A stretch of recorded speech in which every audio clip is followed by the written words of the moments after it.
Hey friends, your pal Mike Shea from Sly Flourish, here with another episode of Sly Flourish's Lazy DM Prep. In this somewhat weekly show, I go through steps from Return of the Lazy Dungeon Master while preparing for my Sunday D&D game. In this case, I am running the hardcover campaign adventure Scarlet Citadel by Kobold Press.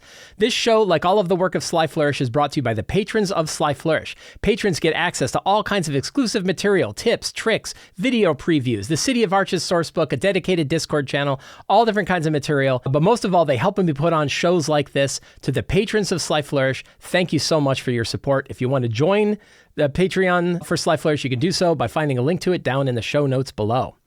So we had the holidays, and then I got sick. So it's actually been a month since I've run a Scarlet Citadel game. It's been about a month since I've run any D&D game. It's been the longest period of time I haven't run a D&D game in years, and it has made me very sad. So I'm very glad that today I get to play some D&D with my friends.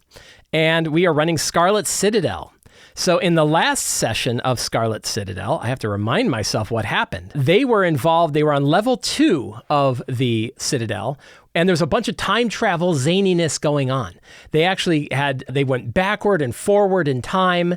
They saw all kinds of strange versions of the Scarlet Citadel from hundreds, tens of thousands of years in the future and tens of thousands, 100,000 years in the future, in the past. All kinds of zaniness came out, and they got beat up pretty bad. They fought a shambling mound that they had found in some garden version of the Scarlet Citadel 50,000 years in the future. They fought a huge construct, this great big haunted construct that came to go. It was a clockwork myrmidon. They ended up grappling the clockwork myrmidon into the time travel thing and having a big fist fight zipping through different worlds, different time periods. And eventually they came to a far future where like terrible Cthulhu monsters that vomit out acid were there, and they kicked the Myrmidon out into this world, at which point a tentacled horror wrapped itself around the Myrmidon and vomited acid on it, and it's melting and is reaching out towards the characters like, no, don't leave me here. Like, no, help, I'm your friend now. And they're like, bye. And they gave it the finger and then zipped to 100,000 years in the future where they saw where the elves had moved the library. And there was a bunch of elves there. This was a really fun moment. There was a bunch of elves there. And the elves were like, who the hell are you? And one of the characters took out this strange, powerful artifact and said, we don't know what this is. Figure it out for us. And threw it to them. Maybe it was in the past that they went? No, I think it was the far future. And they handed the elves, and the elves are like, what is this? And they're looking at this thing. Now, it was the past. I take it back. I'm sorry. It was the past. They threw it into the past. And the elves are like, what is this? And then they zip forward into the future, and they saw the Myrmidon 30,000 years later, and it's just got like branches and trees and stuff growing out of it, this wrecked Myrmidon that had died only seconds ago in their battle, but 10,000 years in the future is now like this rusted hulk with like trees growing out of it. And then they zip back to modern day, and they got a note from the elves who had ended up using the artifact to build a monument to this god creature, this entity known as the Weird Weaver. And the monument they built was the monument that the characters have already seen underneath the Church of Kors in the city. And I, of course, told my players, I totally knew that you were going to somehow take this artifact and throw it to the elves, and that would result in creating the very temple that you have already. That's how tightly woven my campaign is, that I know these things are going to be the case. And they're like, yeah, you're full of shit. And I'm like, yeah, I am full of shit. I totally made that up. But it was cool, right? It was so cool. Like when things tie together, like, wow, that's really cool. So that was a really fun way to kind of show how this, because like, I don't know how the hell this time travel is going to work. I have no idea. I'm rolling dice on a table to see where they're going to go. And I had no idea when the players were like, take this artifact. And I didn't even know. And there is this like weird loop in the artifact where like, well, this artifact got built somehow. And then the characters grabbed it and they threw it in the past. And then the people from the past took it and put it in this monument. But then the original one is also still powering the furnace in the other room, which means there's actually, for a period of time, probably 10,000 years, there were 2 copies of the same artifact in 2 different places in the world that were actually relatively close to one another. And then this little loop in the time period occurred. And that meant there's now only one of them again, right? Use the exploding head meme GIF, please. So like that was really, really fun. So then, so the characters made really interesting choices. And then they made really bad choices of like, we're tired. We don't have any spells. We don't have any hit dice. We've gotten beat up by Myrmidons and all these things, and we have no health. What do we do? And they're like, well, we could go back to our safe room, but that's being overtaken by ooze. So we don't know if that's really great. We could just leave, but do we really want to just leave the whole dungeon? Which was the right answer. The right answer was yes, you should leave.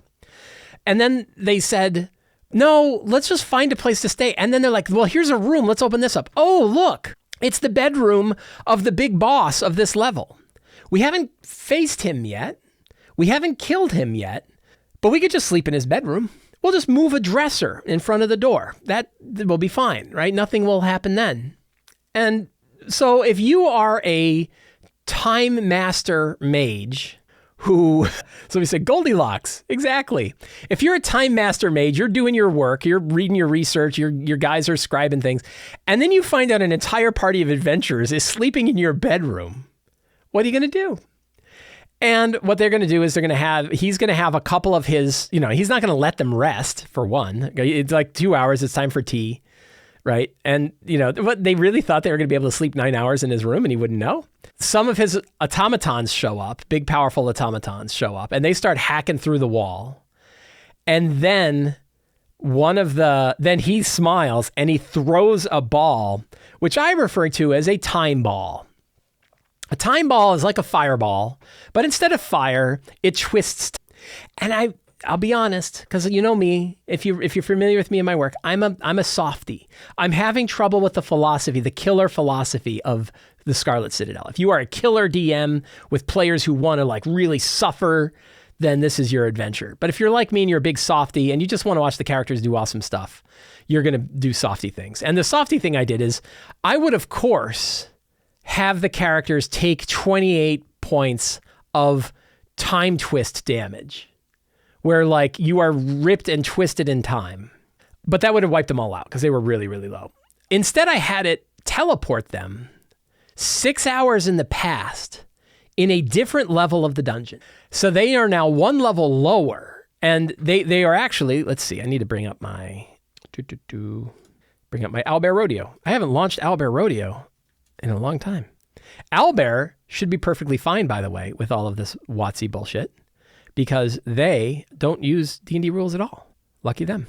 It's kind of nice that I use Owlbear. I'm using Owlbear 2.0 that lets me kind of save this state so I know like what sort of things. Why is Old Shuck there? Old Shuck doesn't need to be there. I wonder why I dropped Old Shuck on there. Old Shuck's from a whole other campaign. So we have, that was level 1. I think this is level 2. Yeah, this is the level where like all the stuff happened. Let's see, we can close that, so we can just look at maps. So all of the right-hand side of this map is now being overtaken by slime stuff, and they know it. There's still some safe passages that they could go to make their way out of the dungeon, but that time has passed. So then what happened is this is where all the time travel stuff was going on, this lower left region. Where's my laser pointer? This whole area here. And when they got time-balled, here's Kagoth Z is right here. And when Kagoth Z time-balled them by throwing, this is where they were trying to rest. He has these clockwork guardians that were kicking their ass. He threw the time ball in, they blew up, and then they teleported down here, right? This area, they teleported one level lower, which is down. And now they're one level lower. They don't know where they are. They don't know what's going on. I didn't drop a bunch of force damage on them.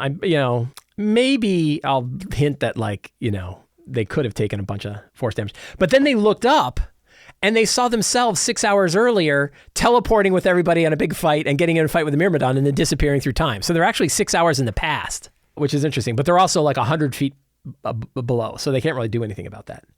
But I was like, isn't it kind of fun that they've actually, that they're kind of in the past. So this is where the game starts. I don't think... So let's get our show notes for today. Today is the 15th. We have four characters that are in and 2 are out. Bart, I think, is in. Garble is out. Skrink is out. Mez, Sister Malarkey, Dorn, and Bart are all in. So we have 4 characters today. Well, that should actually be kind of nice because it's easier to kind of, it means that there's more screen time for 4 characters than 6. So it means a little bit more might get done. So doing a quick review of the characters, we have Bart, played by Jay, is a gear-forged bard and diplomat. He's always of the mind, all of his characters are always of the, if they could be turned, they could be a powerful ally. I think he's very much like C-3PO, a little bit like C-3PO. We have Dorn Greycastle. Dorn is a shade taking over the body of another person. His shade form actually came from a whole different world and is kind of looking for like where to go. Whenever he feels like the pull of undead, it always feels comfortable to him. So there's like, the Dustlands call to him is kind of a big act. We have Mez. Mez is a parfumier. In a month, I have not figured out how to pronounce parfum. Frost Elf fighter who is trying to make sure that Dorn's, the original body that Dorn now inhabits is not going to fall apart too much and needs to be laid to rest, but is also generally there to try to help the dead find the right passage. And there's a lot of connections to this. There might be some fun sort of draw here. System Larky Jones is a warlock and cleric of Weird Weaver, definitely a being of chaos, being who kind of rolls the dice to see what directions go, and a big follower of Skrink. And so those are the 4 characters that we have in today's game. So they teleported, they got hit by a time ball and they teleported. So here's the tricky bit that I'm into. Here's this is like, am I forcing things to go a certain way? A little bit. Because they don't have any resources. They're totally dry on resources. They've burned everything out. There's not a great opportunity to take a short rest or a long rest, especially where they are. Now, if you read the book about this section, what page was it? 68? Yeah, there it is. The section that they're in is known as the Dwarven Barracks. Let's bring my other little map so I can kind of see what's going on. I'll bring my window down here. So the Dwarven Barracks are overtaken mostly by Trollkin. And the way that the adventure describes it is that there are these bands of Trollkin, and they have lich hounds and actual trolls, and then there's some dire bear that are going around here. And the idea is it's a very dynamic, like this area, which you can see here, is a very dynamic area. A lot of different things going on. It is definitely of dwarven construction. This is probably a good secret that we can write out. So the Dwarven Barracks were built by the dwarves back during the construction of the Scarlet Citadel. Dwarves resided here instead of in Red Tower to help deal with the friction between the dwarves and the people of Red Tower. So one of the things that they talk about is that like you should, and it constantly reinforces this, like you should be pushing them to the edge all the time. Like do not go easy on them, right? Do not, if they're overconfident, capture them, that do not be nice. But boy, I've already not been nice. They're due for some upward beats. Even though it's been a month, they've still had a lot of downward beats. And I want to give them some options. So here's the real trick that I want to figure out. And that trick is, if I get my little laser pointer, right over here. Do I have a way to settings? I don't know how to set that. How do I set my color? There we go. We'll use red. Red's a good color. So right over here, does that show up on the... So over in this area here is an exit, another exit to the Citadel. It is a cross. They go up this and they can find a rickety stairwell that leads all the way out. And they can go home and they can rest and they can buy their stuff and they can get involved in other things and then come back down right here. And my trick is, how do I get them from here to here without getting killed by a bunch of Trollkin? I'm not sure. And that is the tough spot that I'm left with today. There's that crazy big hallway that's filled with traps. One thing that I could do, which might be kind of fun, is, so here's an option. I'm just going to throw it out. What if a Trollkin is taking one of the baby lich hounds for walkies, and just opens up the door without thinking about it and is walking around, and the little baby lich hound is doing its business. And then the trollkin like looks over and sees the characters, and it's only a single trollkin. And if the characters can kind of grab up the trollkin and question them, it's like a non-hostile trollkin, and they can learn about this level, and they can learn about the exit, and they can learn about stuff before they have to, and then give them some options on how they're going to go. Would that be a fun encounter? Sort of like, this is one of those like the two bandits, right? What could go wrong with that? I'm not sure. I think that might be okay. So let's go. Let's see. I need my random tables. Let's get a name for this trollkin. Samson Tallmaster. Samgin. Samson Tall Talker. A weaker trollkin is taking, what is a fun name for a baby lich hound? Paley? Goose Thumb? Goose Paw? Baby lich hound for walkies. Fumble Paws. That's pretty good. So that's not a bad strong start. They can learn that just to the north is an exit from the Citadel to a monument above. That could be fun. I think last week, did I come up with last session? It wasn't last week, but I think I might have had a location already. Glyph-haunted mausoleum of Volund, the god of earth and fire, which is the hidden entryway. So instead of rolling randomly, I could just grab that one again. I thought I remembered that a lich hound doodle, that the exit led to level 3 area 301. So what do they know? How many different trollkin are here? I think it says 3 trollkin reavers, 2 shaman, 20 grunts, 8 lich hounds, and 4 dire owlbears. So there's about 25, 4 dire owlbears in the dwarven ruins. An agent of, so let's see. These are all things that they could end up learning from. An agent of Gellert the Gruesome named Immorta the Debased comes here sometimes. The trollkin leave her alone because she's dangerous, and her master is even more so. Where do they go? So let's see, go back to our map here. Where's the downward 318? Does 318 connect to? That's another surface tunnel.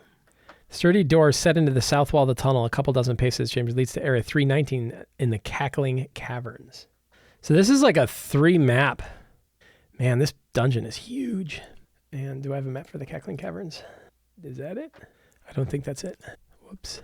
It is it. It's that turns sideways. That's not helpful. So there are some caverns to the southeast that the troll can avoid. And that's really the further exit, I think.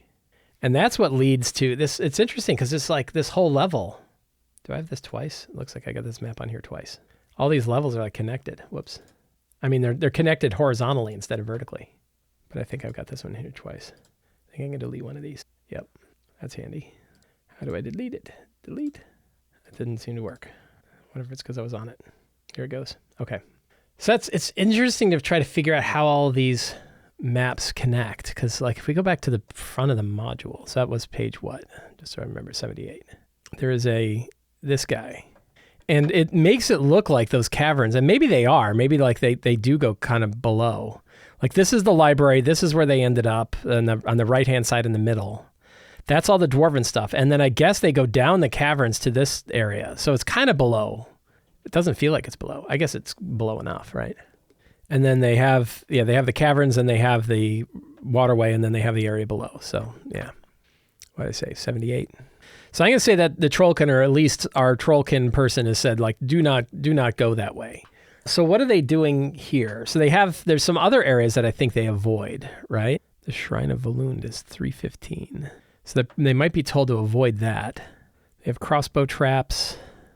You'd think in 3 weeks I would have bothered to read this. You would be wrong. A lot of great stuff. A lot of cool loot. So the way it's supposed to be is that 301 is the entry hall. And that one has an actual exit. There's a big spiral staircase, 140 feet to the surface. Grand Larder is 30. So I think like a way that they, let's see, who's in the Grand Larder? Okay. Dwarf stored most of their supplies here. Troll can do the same. So it seems like the safe passage might be 304, 305, 302, 301, right? So the question is, how many people might they run into? So Grand Larder looks like it might be open. 305, breached workroom. So it's barred because they don't want people to be able to get through. But maybe, they can slide a thing they can get through. 304 is the room they're in. That's the armory. And then 303 is trapped. And there would be Trollkin here if they were being expected, but they're not expected. And it's got gas, and it's got nasty Trollkin stuff. Really bad. So I think, let's see, where were the Trollkin normally hanging out? This tomb is kind of fun. Some good loot. That is 308. Can't always find these rooms. 307. Oh, yeah, these tombs back here. So those tombs are probably left alone. They're scary. Working on our secrets and clues. Is there anything else that needs to be picked up? There's a bunch of tombs. Area 306. Take a look at that. Whoops. Intact workroom. They repair weapons here. Nothing really.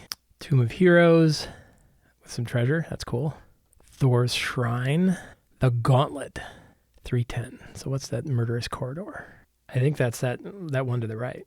That'll come out of the passageway from that northeast side. So that would be here. And that way we can avoid this one. So you can tell them like that, the Gauntlet is to the right. It's where they lure bad people. And the nice thing is that would also deal with the fact that it was barred, right? Grand Hall is a primary living space. Okay. That's 11, right? He likes fighting in corridors. Where are the dire owlbears? Oh, 317 is the dire owlbear stable. So the Trollkin have a stable of trained dire owlbears.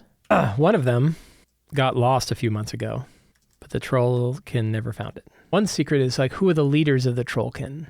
I saw some names. There's so much text in this thing. Let's find out more about these two. Brynjar and Gidya. Here we go. Here's a secret. Some valuable information here that the characters might learn. Oh, what was our new tool? I've got a new tool. Where is it? Remove line breaks. Check this out. It still didn't get rid of all the line breaks. Why did that not work? I was so excited. Got rid of almost all of them. Nope, not quite. So that's good. That looks good too. Yay, that worked. So that's good on secrets. Scene-wise, so we have meeting Samgin and Fumblepaws. Sneaky escape to the surface stairwell. The mausoleum of Volund. Who guards the mausoleum? Let's find a cool Tome of Beasts 3 monster. Oh, we have a, let's see.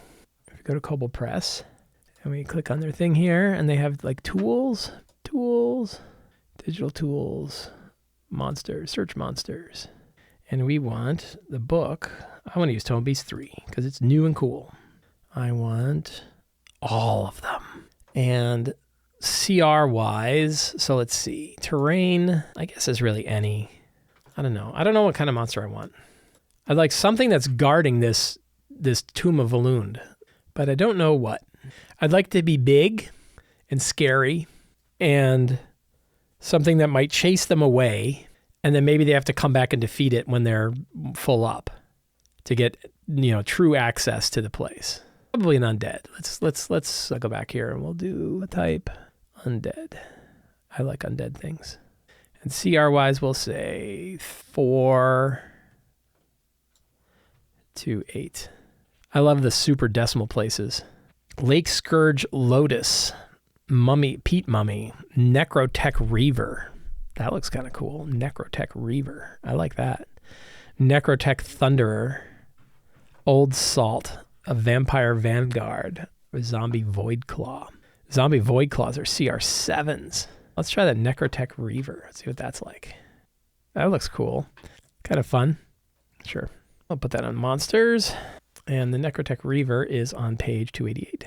Cool. Treasure will just go with them. There's a lot of treasure in the book, so we're not going to worry about that. And then they'll return to, to Red Tower and relax and some downtime.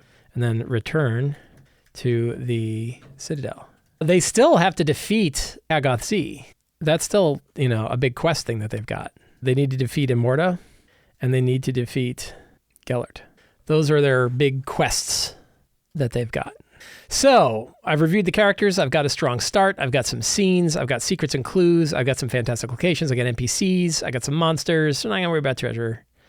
And I am ready to go. So, I think we will call it there.